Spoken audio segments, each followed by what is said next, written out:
大家好，啲師兄叫天佑師兄啦，OK，或者係佛咩都好啦，都係一個稱呼啫。新年快樂大家！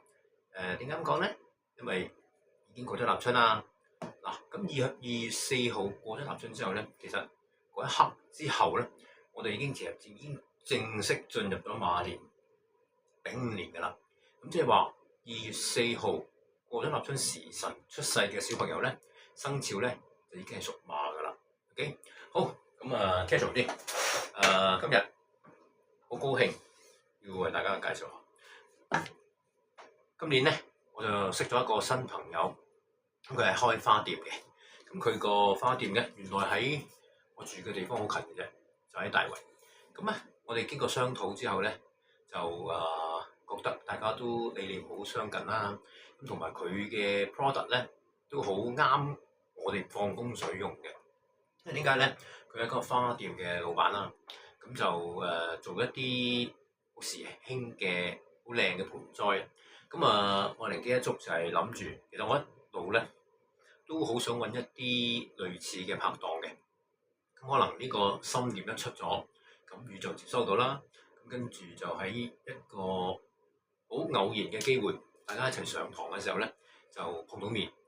一見如故，大家都諗住可唔可以互補不足咧？就有一個好嘅合作關係。咁今年就啱啦。點解咧？今年咧佢都想擴大佢嘅生意模式。咁我諗下就係話，既然係咁嘅話，就不如我就提供一啲風水上邊或者係點樣可以增強我哋今年喺馬年嘅人緣運啊、感情運啊，仲有即係財運啦，係咪先？咁變咗今年非常之好啦。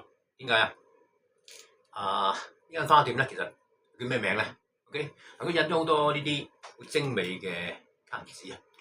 喺佢自己嘅店鋪嗰度啦，派俾啲客啦。咁另外咧就擺咗佢自己嘅 Facebook 同埋Instagram 啦，仲有係 IG 啦。OK， 好。咁佢本身咧就聽我分析嘅意見，今年咧就係九宮飛星啦。咁我哋其實都知噶啦。咁呢個9號嘅靚星喜慶星咧，就飛到去東南位。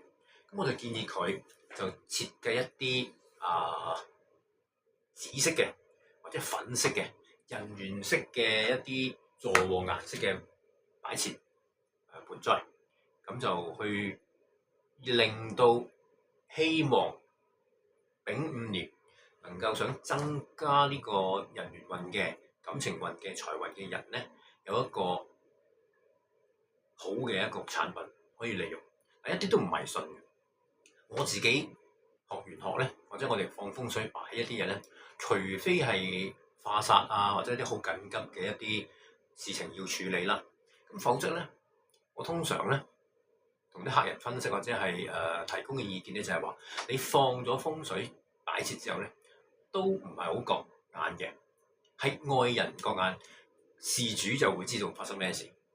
呢個都幾重要嘅喎，係嘛？如果你擺一啲好神怪嘅或者係好現形嘅嘢咧，係你係好突出到嗰個風水物嗰個意象，而係話會偏向少少迷信。因為點解？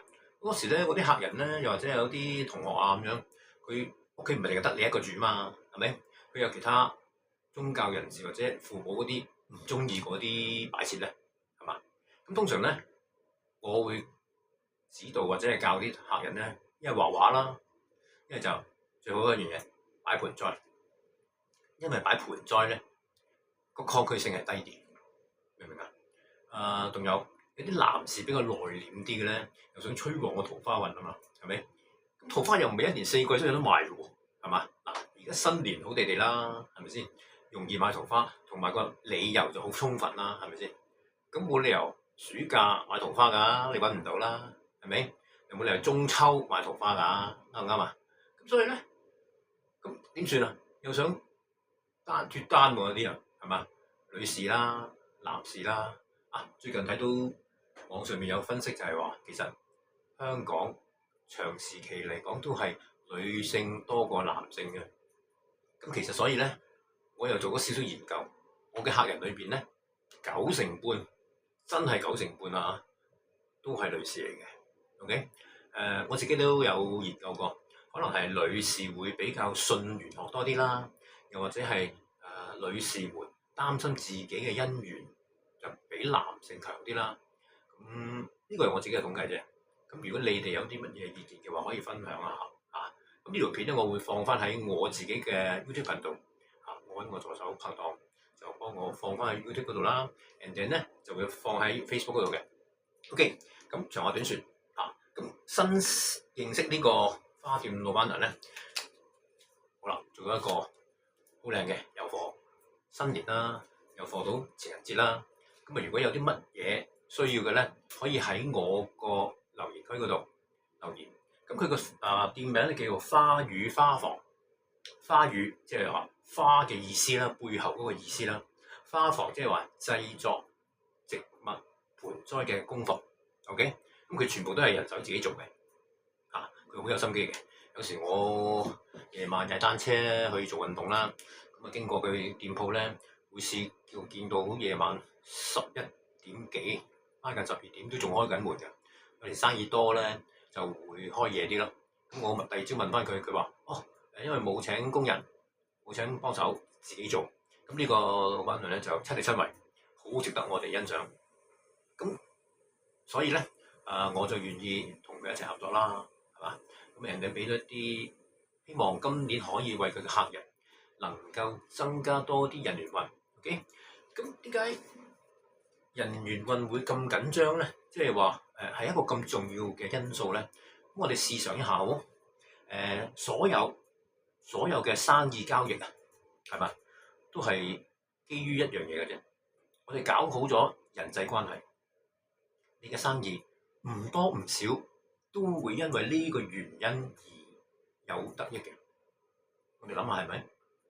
你去買嘢係嘛？你都係消費者嚟㗎，可以係我都係消費者嚟㗎。你會傾向於去一間店鋪嗰個人惡形惡相鬧人嘅，定係去一間好親切嘅，好中意同客人溝通嘅，講一啲大家啱聽嘅説話，態度好好嘅，有賓至如歸嘅感覺嘅商店，係嘛？你識揀啦，明唔明啊？嗱，我自己本人咧，我唔中意一啲咩咧，我要去幫襯佢，佢仲惡形惡相，粗言穢語又好，或者態度惡啲嘅鬧人嘅，做生意啫，唔需要用呢個態度咯。咁當然你會話係啊，師傅，有啲店鋪越鬧人越生意好嘅，嗰啲我永遠唔去嘅，嗰個有個數字嘅牛腩麵店啦，我去過一次，係人哋請我去嘅，我冇俾過錢 ，OK，我唔覺得佢嘅性價比高，或者我唔識食啦嚇，我自己有煮飯㗎，我知道啲嘢點整嘅，我知道佢用乜嘢材料或者乜嘢秘方嘅 ，OK， 咁我唔覺得用嗰個價錢食嗰樣嘢係合理咯。仲有我附近咧有間咩嘅牛奶公司嘅，咁啊長期排隊嘅，咁聽講話而家嗰個態度好啲嘅，咁我亦都冇親身俾錢試過啊，係人哋請我去過一次。OK， 我又唔覺得呢啲係乜嘢咁好食又要去排隊食添，唔需要，我覺得咁呢啲講完啦。咁呢間花語花房咧就喺大圍嘅，沙田大圍嘅，都佢嗰個位置係比較隱蔽少少嘅，一來係租金問題啦，二來係佢嗰條街咧唔係一啲旺區嚟嘅。佢話大圍好旺喎，大圍旺係旺一條街嘅啫，佢直衝入去地鐵 A 出口嗰個位咧，行出嚟富嘉花園或者係金禧花園嗰度咧就旺啲，其他啲咧一入翻去舊村咧就唔係太旺嘅，咁相對平租喎，明唔明啊？容易開始事業喎。OK， 咁 anyway 佢有佢自己嘅 QR code 我會將呢個單張咧係影個相，跟住 attach 埋去上我嘅 Facebook。如果有興趣嘅或者係有需要嘅，可以聯絡老闆娘你話係Nick 師兄或者係天佑師兄介紹嚟嘅，咁除咗你想話擺啲乜嘢花或擺乜嘢顏色可以增加今年嘅人緣運之外，其他玄學嘅小妙招咧，你可以去揾佢，跟住就會揾到我噶啦。因為我放咗我自己個 QR code 連結喺佢個店鋪度嘅。咁譬如話你去到行到見到有啲嘢想問喎，又或者係有啲特別嘅關於自己嘅 ，OK？ 因為有時唔係個個需要感情噶嘛，係咪？有啲人嗰個主題今年我想揾多啲錢，因為而家呢個經濟環境比較艱辛，即係出邊個環境差，咁想攞多啲收入可以，咁究竟係旺偏財啊，定係正財咧？或者邊個方向咧？咁呢個就可以私底下揾我，就同我接觸，我睇下點樣再幫你，好嘛 ？OK， 咁就呢條片咧，就今日嚟到呢度。咁下一條片咧，我就輕輕略略講下乜嘢咧？略略講下今年個立春八字有啲咩特色。先兩年應該係我做咗第3年3年嗰個推測咧，大致上係有發生嘅。咁當然啦，太細微嘅我就冇講啦。因為咧我自己回顧翻上幾年嗰個推測咧，最重嗰個咧就係2003年嘅24年咁嘅 JPEX 嗰年嗰個八字裏邊出嗰個字太突出啦，又真係正如我啲老師教我嗰陣時講，就係話嗰兩個字一黐埋咧，十居其九都有一啲唔好嘅嘢發生嘅，欺騙、隱瞞、出賣，仲有係台底交易呢啲，即係必然嘅。如果發生喺婚姻咧，哇不得了！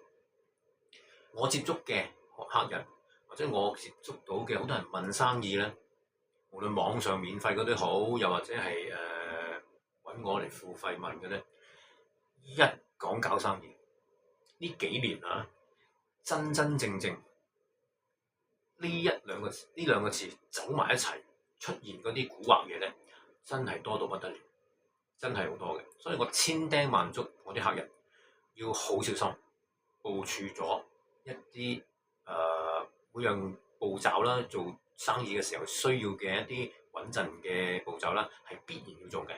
有啲地方係唔慳得嘅，比如話揾好嘅或者信得過嘅會計師啦，仲有法律條文要清晰啦，各樣。咁所以話，如果想做生意嘅朋友或者係一啲客人真係有啲擔心或者有啲疑問嘅 ，OK， 就我覺得啦，係如果喺唔知嘅環境底下，同陌生人做嘢或者唔係太熟嘅人做嘢咧，真係揾個玄學師傅去問下究竟成個過程需要注意啲乜嘢，好緊要嘅呢樣嘢，得唔得？防範未然啊嘛，係咪 ？OK， 咁就呢一 part 嚟到呢度先，咁陣間我再會講今年嘅立春八字有啲乜嘢特色，同埋 forecast 下香港會有啲乜嘢事情大機會發生啦，好唔好啊？